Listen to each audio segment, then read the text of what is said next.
नमस्कार दोस्तों, एक बार फिर से स्वागत है आपका हमारे इस चैनल में जहां आज हम एक्सप्लेन करने वाले हैं मिशन रानीगंज मूवी को। तो वीडियो को शुरू करते हैं और अगर वीडियो अच्छा लगे तो वीडियो को लाइक जरूर कीजिएगा और इसी तरह की वीडियोस पाने के लिए आप हमारे इस चैनल को भी सब्सक्राइब कीजिएगा ताकि आपको इसी तरह के लेटेस्ट और फ्रेश कंटेंट मिलते रहे। तो फिल्म की कहानी शुरू होती है 13 नवंबर 1989 से, जहां पश्चिम बंगाल के रानीगंज के महावीर कोयला खदान को दिखाया जाता है और नाइट की शिफ्ट चल रही होती है और अपने नियमित कामकाज के तहत लगभग 250 मजदूर खान में गए हुए थे। खदान में काम करने वाले सारे मजदूर लोकल के ही हैं और वो बहुत गरीब है, इसलिए उन्हें ओवर टाइम भी करना पड़ता है। तो इनमें से कई सारे मजदूर ऐसे हैं जो कि सालों से इस कोयला खदान के लिए काम कर रहे हैं। अब जब रात को सारे मजदूर अपना काम कर रहे होते हैं तभी उस खदान में एक गड़बड़ हो जाती है और एक विस्फोट के कारण जो पानी खदान में सालों से रुका हुआ था वो पानी खदान में आने लगता है, जिस वजह से खदान में मजदूरों की भगदड़ मच जाती है। तो सारे मजदूरों को अलर्ट तो कर दिया गया था, लेकिन खदान में एक टुकड़ी ऐसी थी जिन्हें ये मैसेज नहीं मिल पाता है, जिस वजह से उन्हें सैलाब का सामना करना पड़ता है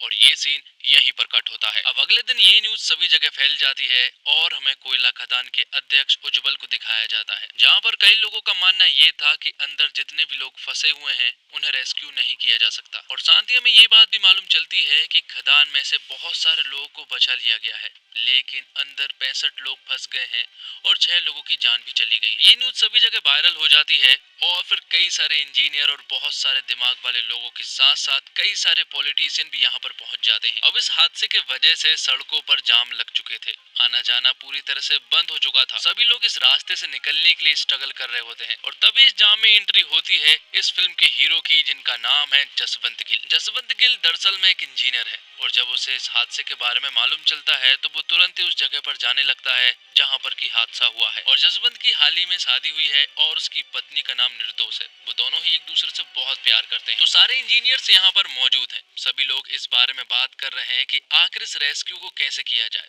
और तभी यहाँ पर एंट्री होती है जसवंत की। जसवंत दरअसल में उज्जवल का बहुत अच्छा दोस्त है और उसे देखकर उज्जवल बहुत ज्यादा खुश हो जाता है, क्योंकि इस टेंशन भरी सिचुएशन से अगर कोई निकाल सकता है तो वो जसवंत ही है। और कई सारे लालची पॉलिटिशियन भी इसमें अपना स्वार्थ देख लेते हैं, क्योंकि उन्हें मालूम है कि अगर ये रेस्क्यू ठीक से हो गया तो फिर वो कुछ भी कर सकते हैं। इसी वजह से उज्जवल की पोजीशन भी खतरे में है और वहाँ मजदूरों के परिजन भी आक्रोश में है, क्योंकि सरकार के कुछ ना करने पर वो लोग यहाँ पर तोड़फोड़ करने लगते हैं। लेकिन फिर जसवंत इस स्थिति को किसी तरह से काबू में करता है और रेस्क्यू के प्लान पर काम करना शुरू कर देता है। अब आगे में ECCL के डायरेक्टर सैन को दिखाया जाता है। वैसे तो ये सारा काम सैन का है, लेकिन वो इसमें ज्यादा इंटरेस्ट नहीं दिखा रहे होते हैं। पहले तो उन्होंने साफ मना कर दिया था कि इस रेस्क्यू को करना इम्पॉसिबल है और वो इसे नहीं कर सकते, लेकिन जब उन्हें लालच दिया गया कि तुम्हें उज्जवल की कुर्सी मिल सकती है तो उन्हें इस रेस्क्यू में इंटरेस्ट आ जाता है। वो सभी को अपना प्लान समझाते हैं कि एक पॉइंट से हम एक बड़ी सी बाल्टी को अंदर भेज सकते हैं और उस बाल्टी के द्वारा सभी लोग उसमें बैठकर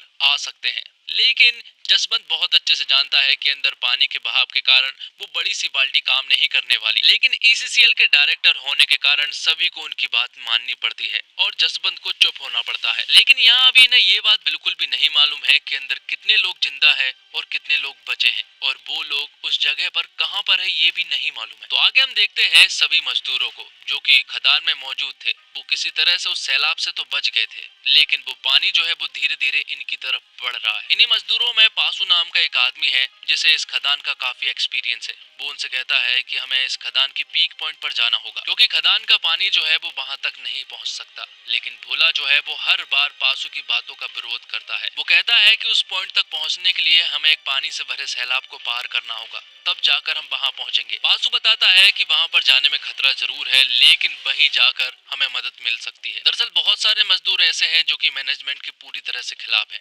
उनमें भोला एक है और भोला तो कुछ ज्यादा ही मैनेजमेंट के खिलाफ है, क्योंकि बहुत बार ऐसे एक्सीडेंट हो चुके हैं और मैनेजमेंट ने उनका साथ कभी भी नहीं दिया। अब डायरेक्टर सैन के प्लान के मुताबिक एक बड़ी सी बाल्टी को अंदर भेजने की प्रक्रिया शुरू होती है। उसे एक रस्सी से बांध दिया जाता है और धीरे धीरे करके उसे अंदर भेजा जाता है। अंदर एक पानी का सैलाब था और उस पानी के सैलाब को इस बड़ी सी बाल्टी को पार करना था, लेकिन इसमें वो पूरी तरह से नाकामयाब हुए। तो डायरेक्टर सैन का प्लान पूरी तरह से नाकामयाब हो चुका था। तो अब बारी थी जसवंत गिल के प्लान की। वो उज्जवल से कहता है कि अंदर जो मजदूर फंसे हैं उनमें से कई सारे मजदूर ऐसे हैं जो कि 25 सालों से इस खदान में काम कर रहे हैं, मतलब उन्हें इस खदान का अच्छा खासा एक्सपीरियंस है। तो उन्हें ये बात भी जरूर मालूम होगी कि अगर पानी का सैलाब आता है तो उन्हें कहां पर जाना है। दरअसल मैं जसवंत उसी पीक पॉइंट की बात कर रहा था जिसके बारे में पासू अपने मजदूरों को बता रहा था। तो यहाँ पर जसवंत उज्जवल से कहता है कि हम उस पीक पॉइंट के ऊपर से खुदाई करना चालू करेंगे। वहाँ पर हम पहले एक छोटा होल करेंगे ये जानने के लिए कि आखिर मजदूर वहाँ पर है कि नहीं। एक बार हमें पता चल जाए कि मजदूर किस लोकेशन पर है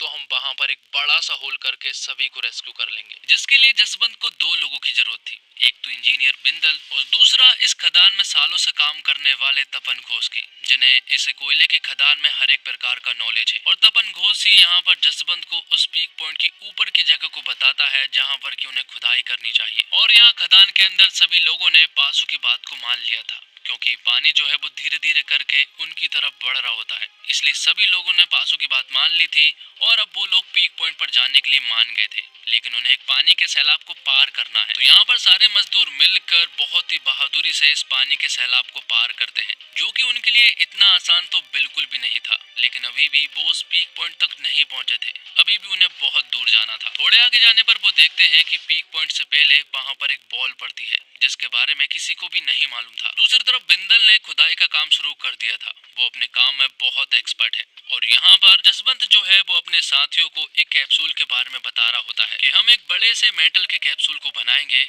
और उसके द्वारा हम सभी को आसानी से रेस्क्यू कर सकते हैं। यहाँ पर बिंदल ने अपने काम को पूरा कर लिया था, उसने पीक पॉइंट तक पहुँचने का एक छोटा सा होल कर लिया था जिसमें वो एक टॉर्च डालते हैं और जसवंत जोर जोर से आवाज लगाना शुरू करता है ताकि मजदूर उसकी बात सुन ले। लेकिन उन्हें ये नहीं मालूम है कि मजदूरों के सामने एक बहुत बड़ी बॉल पड़ चुकी है, जिस वजह से वो जसवंत की आवाज को भी नहीं सुन सकते हैं और ना ही टॉर्च की रोशनी देख सकते हैं। ये सब चीजें हो जाने के बाद सभी को ऐसा लग रहा था कि ये प्लान फेल हो चुका है क्योंकि सामने से कोई भी रिस्पॉन्स नहीं आ रहा था। इसलिए जसवंत का प्लान भी फेल होने के कारण वो सभी परिजन वालों से बात करता है कि हम किसी को भी नहीं बचा पाए हैं।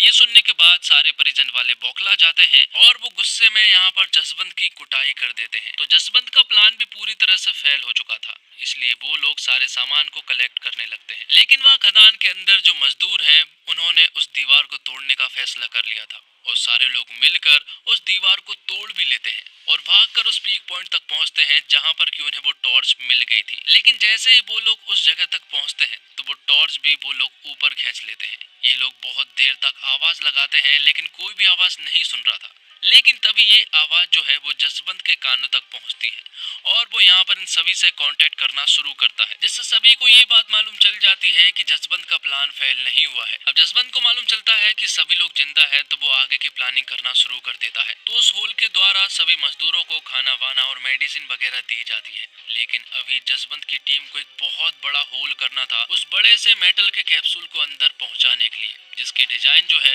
वो खुद जसवंत ही कर रहा था। अब अंदर एक टेलीफोन भेजकर यहाँ पर जसवंत जो है वो पासू से बात करता है। वो अंदर की सारी हालात का जायजा लेता है और उसे सब कुछ बताता है कि अंदर क्या क्या हो सकता है। जसवंत यहाँ पर पासू से कहता है कि हम तुम्हें रेस्क्यू तो जरूर कर लेंगे, लेकिन एक और प्रॉब्लम है जो कि खदान के अंदर हो सकती है और वो है गैस की। खदान के अंदर मीथेन या फिर कार्बन डाइऑक्साइड जो है वो लीक हो सकती है, जिस वजह से खदान के सारे मजदूरों की जान बहुत ज्यादा खतरे में है। इसलिए जसवंत जो है वो पासू को खदान के अंदर दूर भेजता है और उसे ये पता लगाने को कहता है कि अंदर कौन सी गैस लीक हो रही है और वो कितनी दूर है। तो पासू यहाँ पर जसवंत को बताता है कि वो गैस जो है वो कार्बन डाइऑक्साइड है और वो 30 पिलर दूर है। ये बात पासू ने अपने किसी भी मजदूर को नहीं बताई थी क्योंकि जसवंत ने ये बात किसी को भी बताने से मना किया था। तो जसवंत के कैलकुलेशन के हिसाब से अगर इस मिशन को 48 घंटे के अंदर रेस्क्यू नहीं किया गया तो सारे मजदूरों की गैस के कारण मौत हो जाएगी और ये बात ऊपर सभी लोग जानते हैं। इसलिए जसवंत जो है वो बिंदल को काम तेजी से करने को कहता है।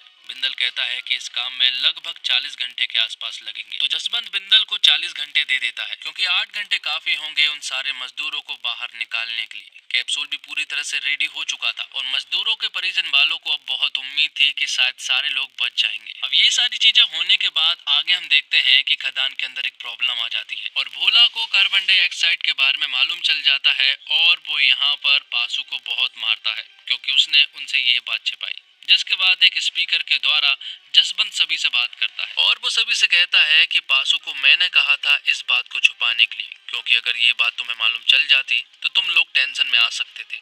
तो अब कैप्सूल पूरी तरह से रेडी हो चुका था, सब कुछ ठीक था। लेकिन प्रॉब्लम ये थी कि अंदर कौन जाएगा। यहाँ पर डायरेक्टर सैन के एक आदमी को अंदर भेजा जाता है ताकि थोड़ा बहुत क्रेडिट वो भी ले ले, लेकिन वो आधे रास्ते से ही वापस आ जाता है। तो अब किसी के भी ना जाने पर यहाँ पर जसवंत ही फैसला करता है कि वही अंदर जाएगा।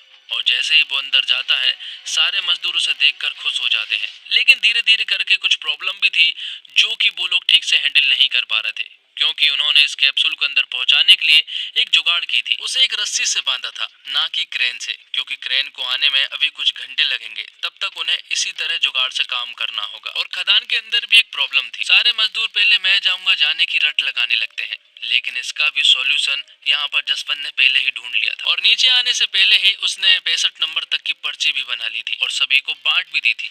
जिसका नंबर पहले आएगा वो पहले जाएगा। और इसी तरह से वो अपना काम शुरू करते हैं और धीरे धीरे करके वो सभी को ऊपर भेजना शुरू कर देता है। लेकिन आखिर के जब 10 लोग बचते हैं तो यहाँ पर कार्बन डाइऑक्साइड गैस उनके ऊपर हावी होने लगती है, जिस वजह से उनकी तबीयत भी बिगड़ने लगती है। आखिर में पासु और जसवंत ही बचते हैं। यहाँ पर जसवंत पासु को ऊपर भेज देता है और उसकी हालत भी बहुत ज्यादा बिगड़ी हुई थी। इसके बावजूद वो उस कैप्सूल में बैठता है और बहादुरी के साथ ऊपर आ जाता है। अब ऊपर जाते ही सारे परिजन वाले अपने परिवार वालों से मिलते हैं और बहुत ज्यादा खुश हो जाते हैं, क्योंकि किसी को भी इस रेस्क्यू के कंप्लीट होने की कोई भी उम्मीद नहीं थी। और इस रेस्क्यू के हो जाने के बाद अब सभी लोग जसवंत को भगवान मानने लगे थे। तो दोस्तों, रुस्तम जैसी रियल लाइफ स्टोरी पर फिल्म बनाने वाले निर्देशक टीनू सुरेश देसाई मिशन रानीगंज में भी उसी क्लेवर में नजर आते हैं। फिल्म का पहला हिस्सा थ्रिलर स्पेस में है, जहां आपको हर पल ये लगता है कि अब आगे क्या होगा, जबकि इंटरवल के बाद कहानी मानवीय संवेदनाओं के इर्द गिर्द घूमने लगती है।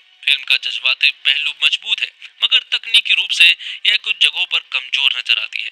बाढ़ वाले दृश्य में वीएफएक्स की हालत बहुत ही भयानक दर्शाए गए हैं, जो कि काबिले तारीफ है। कोयले की खदान का सेट भी प्रभावशाली लगता है। और अक्षय कुमार ने जसवंत गिल के रूप में अपना किरदार बहुत ही अच्छे से निभाया है। अपनी पिछली फिल्मों की तरह अपने किरदार को मजबूत बनाने के लिए वो कोई भी गेटअप अपनाने को राजी रहते हैं। यहाँ जैसे जैसे फिल्म आगे बढ़ती जाती है, उनका सरदार वाला किरदार विश्वास और सहानुभूति अर्जित करने में सफल रहता है। मगर हाँ, उनकी नायिका परिणीति चोपड़ा शुरुआती फ्रेम में नजर आकर गायब हो जाती है। परिणीति को स्क्रीन स्पेस नहीं मिला है, मगर फिल्म की सहयोगी कास्ट मजबूत है। खास तौर से उज्जवल के रूप में कुमुद मिश्रा, पासु के किरदार में जमील खान, भोला के किरदार में रवि किशन और जुगाड़ वाले टेक्नीशियन के रूप में पवन मल्होत्रा ने फिल्म में यादगार काम किया है। और फिल्म मिशन रानीगंज की कहानी एकदम सरल है। फिल्म को कैसे लिखा जाता है, राइटर एक मंजिल तय करता है और उस तक पहुंचने में नायक को कितनी अड़चनों का सामना करना पड़ता है, उसी से एक कहानी तैयार होती है। मिशन रानीगंज के पास ये चीजें दुरुस्त है। एक नायक है जिसका मकसद है लोगों की जान बचाना। इस प्रक्रिया में उसे कई बाधाओं का सामना करना पड़ता है। कई बार पॉलिटिक्स फंसाती है, कई बार लोग परेशान करते हैं, तो कई बार आपको ये पता चलता है कि इस देश में इंसानी जान की कीमत कितनी कम है। हर अड़चन आपको समाज की एक कमजोरी रूबरू करवाती है, इसलिए आप एक साधारण कहानी देखते हुए भी असाधारण चीजें महसूस करते हैं। यहीं पर सिनेमा माध्यम अपनी मजबूती सिद्ध करता है। और मिशन रानीगंज देखते वक्त आपको थ्रिल का भाव महसूस जरूर होता है, क्योंकि यहाँ रेस अगेंस्ट द टाइम चल रहा होता है, यानी समय कम है और काम ज्यादा। आपको दिमाग घड़ी के कांटों से तेज चल रहा है। अगर कोई फिल्म आपको दिमाग की इतनी वर्जिश करवा रहा है तो वो ठीक ठाक काम है। मिशन रानीगंज ऐसा कर ले जाती है। एकदम edge of the seat thriller तो नहीं कहेंगे, क्योंकि ये असल कहानी है तो सबको पता है कि ये खत्म कैसे होती है। बावजूद इसके आपका रक्त धमनियों में तेजी से बहता रहता है। मिशन रानीगंज देखते हुए सिर्फ जसवंत सिंह गिल ही नहीं, बल्कि आप चाहते हैं कि सब कुछ ठीक हो जाए, तो शांति से बैठकर गहरी सांस लें। और लगातार कोई आधा दर्जन फ्लॉप फिल्म देने के बाद अभिनेता अक्षय कुमार की किस्मत उनकी पिछली फिल्म ओ माय गॉड 2 से बदली है। हालांकि उस फिल्म की सफलता का अधिकार श्रेय इसके दो मुख्य कलाकार पंकज त्रिपाठी और यामी गौतम को भी जाता है। फिल्म मिशन रानीगंज अक्षय कुमार की सोलो फिल्म है। इन दिनों हालांकि वह सोलो फिल्म करने से बच रहे हैं और ऐसी फिल्में ही अधिक कर रहे हैं जिनमें फिल्मों को संभालने की जिम्मेदारी उनके साथ साथ कुछ और कलाकार भी निभाए। लेकिन अप्रत्याशी रूप से अच्छी फिल्म बन पड़ी है और इसमें एक सरदार की वेशभूषा में अक्षय कुमार ने खासा प्रभावित भी किया है। घर में पत्नी के गर्भवती होने और उसे डॉक्टर को दिखाने ले जाने की तारीख होने के बावजूद गिल जब अपना कर्तव्य निभाने मैदान में आ डटता है, तो दर्शकों की सहानुभूति इस किरदार के साथ अपने आप आ जुटती है। अक्षय ने भी अपनी चिर परिचित हरकतों को किनारे रख यहाँ संजीदा अभिनय किया है और फिल्म को आखिर तक संभाले रखा है। तो दोस्तों, इसी के साथ ये वीडियो यहीं पर खत्म होता है। उम्मीद करता हूँ आपको वीडियो पसंद आई होगी। वीडियो पसंद आई हो तो वीडियो को लाइक जरूर कीजिएगा और इसी तरह की वीडियोस पाने के लिए आप हमारे चैनल को सब्सक्राइब कीजिएगा, ताकि आपको इसी तरह के लेटेस्ट और फ्रेश कंटेंट मिलते रहे। मिलते हैं एक और कमाल की वीडियो के साथ, तब तक के लिए आप हमारे चैनल के साथ बने रहिए। धन्यवाद। जय हिंद, जय भारत, जय श्री राम।